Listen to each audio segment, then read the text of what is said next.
안녕하십니까, 김종호입니다. 김종호 부동산 TV 제386회 방송을 시작하겠습니다. 오늘의 방송 주제는 3기 신도시 광역급행철도 도입, 이런 제목으로 하겠습니다. 좋아요, 구독, 알림을 눌러주시면 더 좋은 방송으로 보답하겠습니다. 감사합니다. 부동산 신정보를 전해드립니다. 파이낸셜 뉴스의 이종배 기자와 최아영 기자가 1월 7일 보도를 했습니다. 서울 재개발 재건축 3년간 148곳 역대급 지정, 규제가 발목 잡나. 작년에만 총 76곳 정비구역을 지정했습니다. 다음, 경북일보의 김형소 기자가 1월 5일 보도를 했습니다. 동해선 개통, 고속도로 완공, 겨울 울진이 가까워졌다. 지난 12월 30일부터는 동해선의 최고 시속 260km의 KTX 이음이 처음 투입되었습니다. 다음, YTN의 김기수 기자가 1월 8일 보도를 했습니다.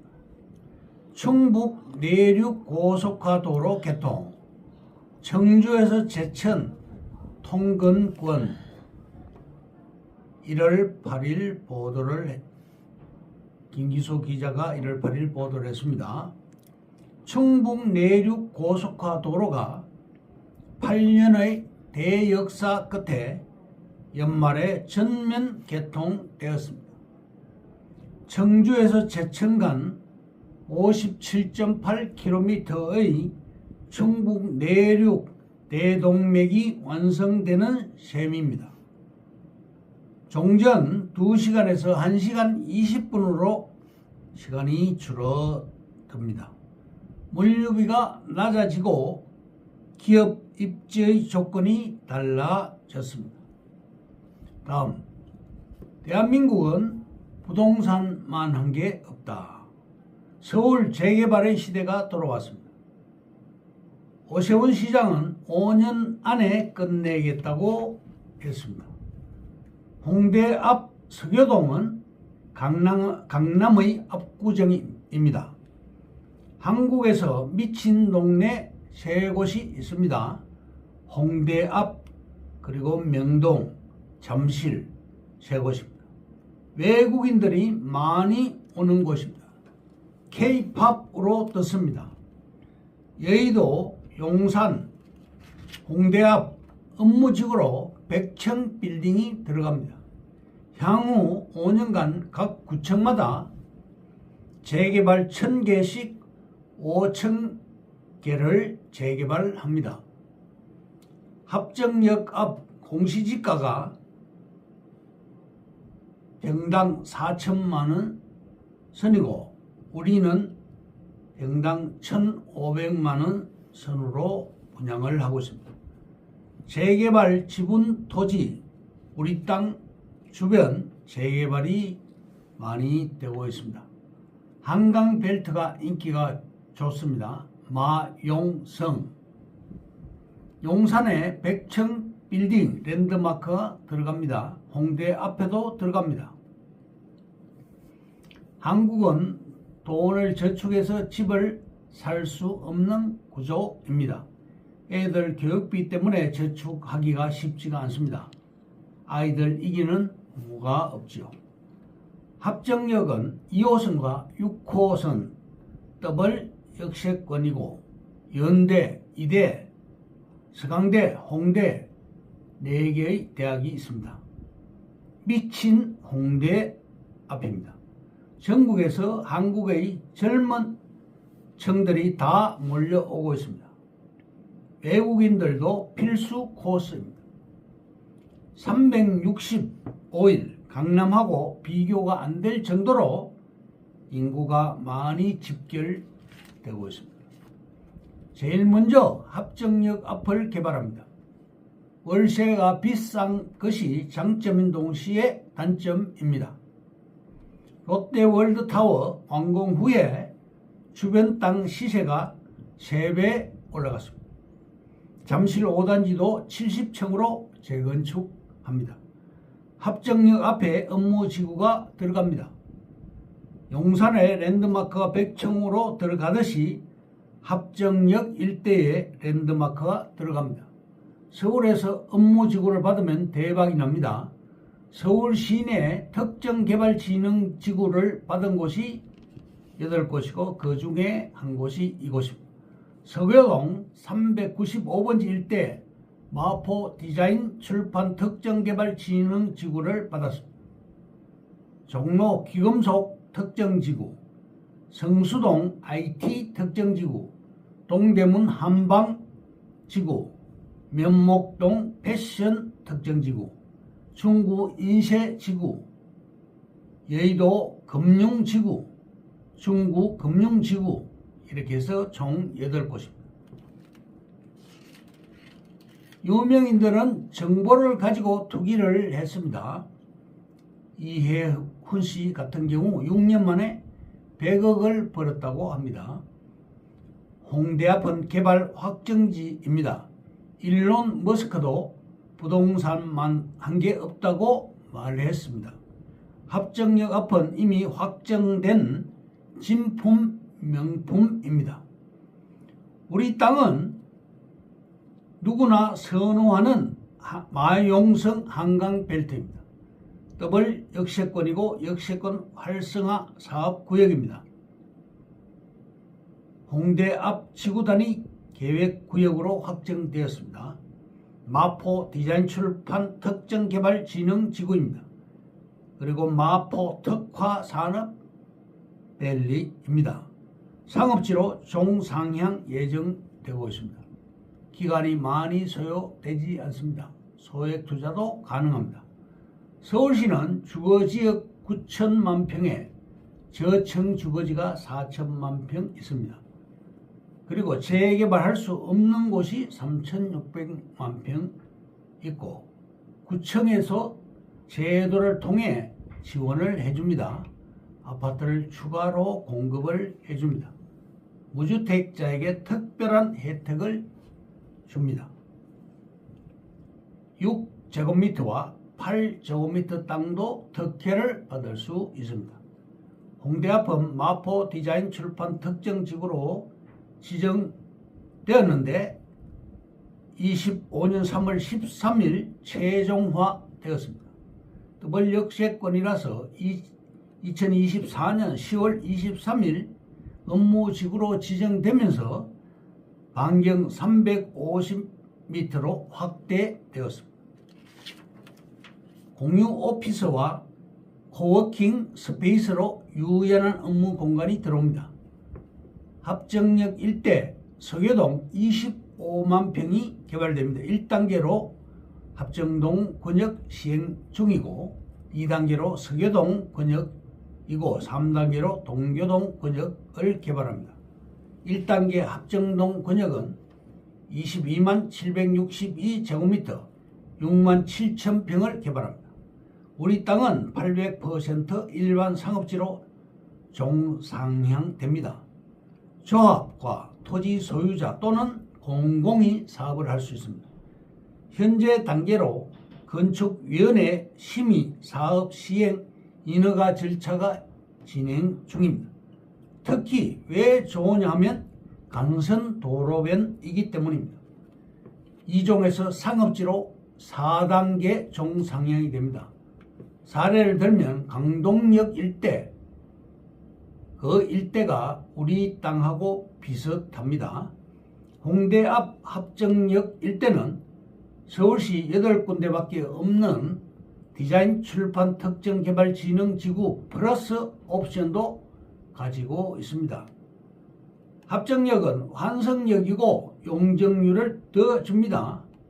용적률 800%는 80층도 가능합니다.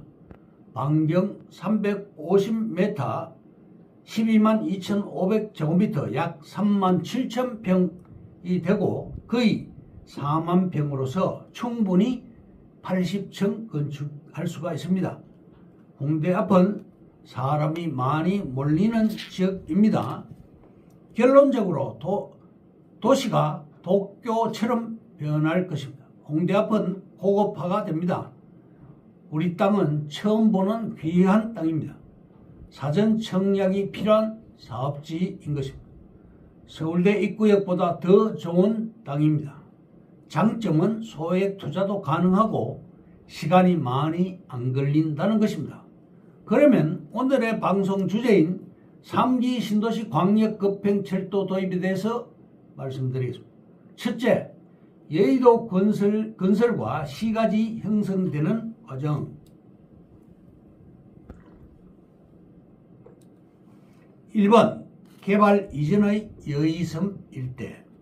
1880년대 일본 육군 청량부가 청량한 결과는 약 250만 평에서 300만 평 정도가 되었습니다.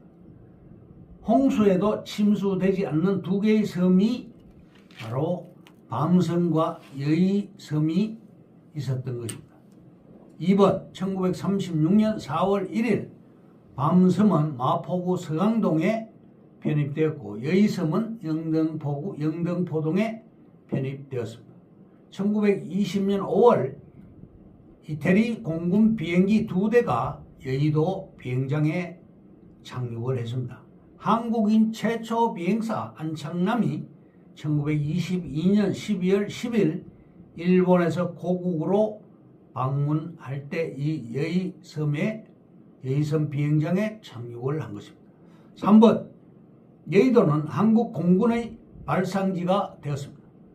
1948년 5월 5일 국방경비대에 항공부대가 창설되었고 여의도 비행장이 항공부대의 훈련 장소가 되었습니다. 약 65만 평을 공군부지로 사용했습니다. 4번 1966년 수해가 발생해서 한강이 범람되었습니다. 그 당시 김연옥 서울시장이 여의도를 중심으로 한강 개발 계획을 수립 지시를 했습니다. 서울시는 한강 개발 3개년 계획을 수립하고 1967년 9월 21일 박정희 대통령에게 보고를 했습니다. 최초 여의도 개발 면적은 126만 평으로 계획했으나 건설부에서 87만 평으로 40만 평을 축소했습니다. 5번 윤중제 공사 111의 혈투 1967년 12월 27일 기공식을 했습니다. 밤섬을 폭파한 것이죠. 100일 작전을 실시했습니다. 현대건설, 대림산업, 동아건설, 대한전철, 경향건설 5개 건설사가 시공을 해서 철야 작업을 했습니다. 국회 사무처에서 10만 평을 의사당 부지로 신청을 했습니다.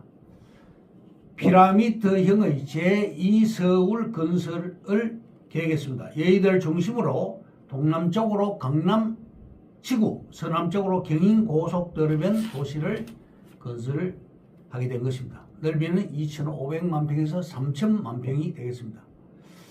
김연옥 시장은 두 개의 하저 터널과 외국인 공간단지 그리고 영등포구를 양분해서 한강구를 신설하겠다고 말했습니다. 6번 1968년 6월 1일 윤중제 공사 완공식을 했습니다. 연 58,400대 중장비를 동원하고 연인원 52만 대를 동원했습니다.